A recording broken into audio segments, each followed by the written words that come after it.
Welcome back to another episode of Rock Boys Football. Billy Napier, the Florida Gators, wrapping up spring practice with their spring game Saturday afternoon. And I feel like we got a good sense of where this football team sits going into the 2025 year. And I want to open up the conversation to number one, kind of just doing a program evaluation, a roster evaluation, you might say, like go position group by position group and talk about where this team sits. But I think more importantly, we're going to have that conversation in the scope of, hey, that spring transfer portal window opening up in a couple of days. You've already seen some, really interesting players enter their names into the transfer portal. Does Florida have a position group or two that we think they need to address in the spring transfer portal window going into the 2025 year? I'm fired up to get into it. And, one of the things that stands out to me is throughout spring practice, including the spring game on Saturday, we saw a lot of answers emerge for Florida. I think the biggest example is the wide receiver room. 6 weeks ago, the y'all who've been rocking with the boys for the last couple of months, we were going into spring practice with the question of, hey, is Florida good enough around DJ Lagway at the pass catcher position? We're leaving spring practice with not that question. Now the question is like, how good is this wide receiver room going into 2025? It looks to me like one of the more exciting pass catch rooms that you see in the conference going into 2025. A position group that might have been a concern going into spring practice has kind of changed into a potential strength for this team going into 2025. And hey, I'll give Billy Napier and this Florida program a ton of credit. And we've talked about this a lot at times. I've been very critical of Billy Napier during his tenure at Florida. And quite frankly, there's been a lot to be critical about. One of the things you can't be critical about is the process he's gone about building this roster. Where, I think there were a lot of Florida fans, and I'll raise my hand too and say, I did not think J. Michael Sturdivant cut it in terms of winter transfer portal wide receivers. I was a little disappointed they didn't go out and grab one more name. I think Billy Napier sat there and said, hey, we got Dallas Wilson coming, Vernell Brown coming in. We know Aiden Mizell's coming on. Florida wanted to give the opportunity to the young talent that they've recruited out of high school to show in spring practice that they can be the dudes.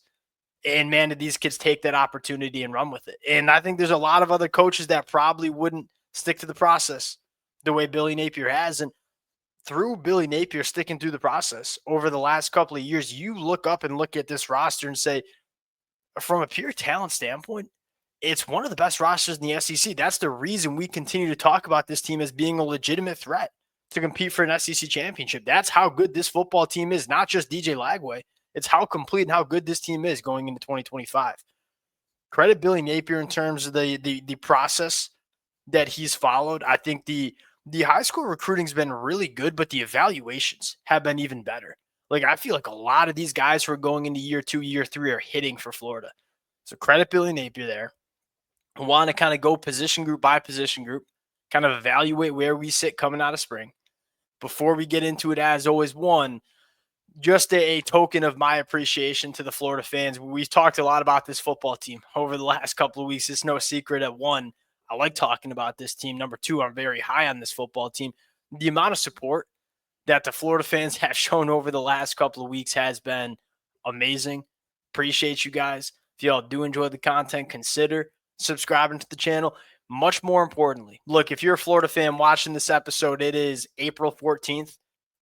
Chances are you ain't just a casual fan. Chances are you know this program pretty damn closely. You know this roster pretty dang well. Let it fly in the comment section in terms of positions you are still concerned about or positions you would like to see Florida address in the spring transfer portal window. Let it fly in the comment section. Appreciate you guys. If y'all do enjoy the content, consider subscribing to the channel. Without further ado, let's get into it. Sneaky takeaway from Saturday afternoon, at least in my opinion. I think he got some confidence in the depth at quarterback. And again, DJ Lagway's your guy. And if you're winning a national championship, if you're winning an SEC championship, DJ Lagway's winning for you. It's coming from DJ Lagway's hands. But I think there was a concern about, hey, if DJ Lagway has to go to the locker room, get taped up, and miss 2 drives, do we have a quarterback that we can think run the offense? Thought Harrison Bailey and Aiden Warner, played some pretty good football. And again, I don't think they're world beaters. I don't think they're going to be All-American caliber guys. but I feel like you think you have some capable quarterbacks behind DJ Lagway that if they need to play in spot duty, you feel like they can run the offense. Running back position is going to be really freaking good. I mean, Jaden Baugh, Jacoby Jackson were two of the stars. Jacoby Jackson, especially, some stars of the spring game, and y'all know how I feel about Jaden Baugh. I think he's one of the best running backs in the SEC. The pass catcher room. One of the biggest takeaways for me, and it's obviously low-hanging fruit to just say, yeah, Dallas Wilson's a stud. I think we all know that by now. One of the things that stood out to me was the target share.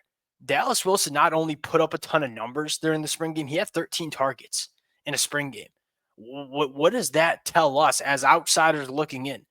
Tells us that Dallas Wilson's been doing that all spring. He wouldn't not be getting 13 targets in the spring game unless he hasn't been balling out consistently on the spring practice field, which is what we've heard coming out of this program. Another thing that stood out to me is I think we had this vision, at least I think I at times kind of pushed this, that Dallas Wilson is just a big body wide receiver that works vertically down the field. I think he's a much more multidimensional pass catcher than we probably gave him credit for coming out of high school. He can win in a lot of different ways. He ain't just a big body that can run really fast down the field. Now, that is a special asset of his game, what he can do vertically. But he's a guy that you can get involved in a lot of different ways, which is important when you're talking about Dallas Wilson very likely being the wide receiver one of this offense as a true freshman for Florida. You continue to hear good things about Aiden Mizell. You continue to hear good things and see good things from a guy like Vernell Brown. Look, Vernell Brown's not going to start over Eugene Wilson, but he's going to play. And I think you're going to see Florida probably run with some more 4 wide receiver sets. I mean, this is a Florida offense that at times has run a lot of 12 personnel, only 2 wide receivers, 2 tight ends. I think you're going to see them lean into this wide receiver room more because you have so many guys that can make an impact. I mean, all the way going down to Nashawn Montgomery or Tank Hawkins, who are in your 3 deep. Get these guys on the field because they can be difference makers. One of the things that stands out is at times, especially with Graham Mertz at quarterback, it felt like Florida was so condensed. You know, Graham Mertz, not a huge arm, wasn't really pushing it to the boundary, wasn't really pushing it vertically down the field. It was really hard for Florida to get out in space because they were kind of limited from what their quarterback could do from an arm talent standpoint. Now you have DJ Lagway, who has no issue working the boundary, no issue pushing it vertically down the field. In fact, those are probably his assets of his game. Now you have so much speed on the outside. It's just a lot of ground to cover with how much speed Florida has. I'm really very interested to see how this Florida offense looks. I think it's going to be explosive as hell going into 2025.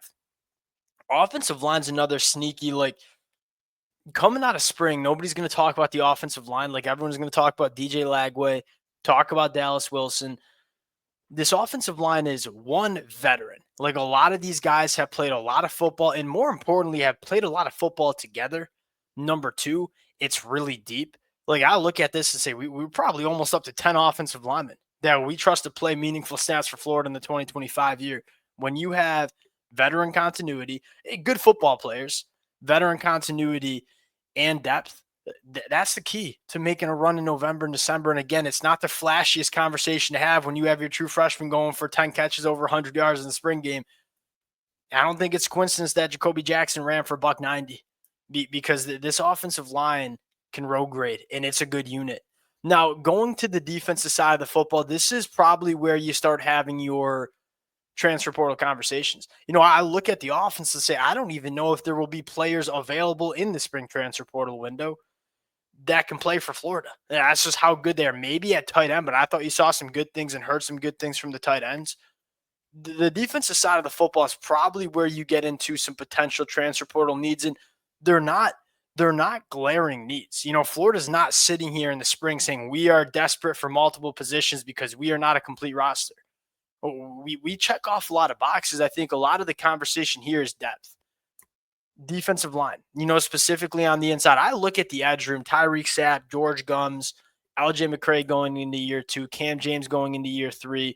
What we've heard from a guy like Jaden Woods as a true freshman, feel pretty good about what the edge position looks like for Florida. Where it gets maybe a little concerning is on the inside. And again, you know, Jamari Lyons working back from injury. Caleb Banks not participating in spring, working through an injury.